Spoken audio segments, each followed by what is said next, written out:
Rupanya tanda awal masalah buah pinggang ni ramai yang tak perasan. Sebab mula-mula dia datang macam perkara biasa je.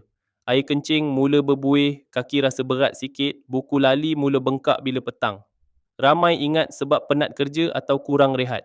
Padahal bila dibiarkan lama, rutin harian pun mula terganggu. Nak berjalan rasa berat, badan cepat letih, malam asyik bangun nak buang air kecil. Dia bukan sakit yang terus buat kita rebah, tapi perlahan-lahan buat badan semakin lemah. Bagi yang tak tahu, antara tanda yang selalu diabaikan ialah air kencing berbuih yang berulang, kaki dan buku lali mudah bengkak, badan cepat penat serta kerap bangun malam untuk membuang air kecil. Mula-mula mungkin tak rasa apa sangat, lama-lama nak berjalan pun cepat penat. Kasut yang dulu selesa dipakai pun mula rasa sempit sebab kaki makin mudah membengkak.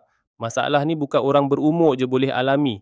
Orang muda yang kurang minum air, selalu ambil minuman manis, ada darah tinggi atau kencing manis pun berisiko. Tapi ramai tak sedar sebab simptom dia datang perlahan-lahan. Lagi sedih, ramai habiskan duit cuba macam-macam cara tapi masih tak mula jaga kesihatan buah pinggang dari awal. Sampailah ramai mula mengamalkan jus tiara yang diformulasikan dengan gabungan herba seperti ekstrak buah kulim, misai kucing dan akar tali hayat.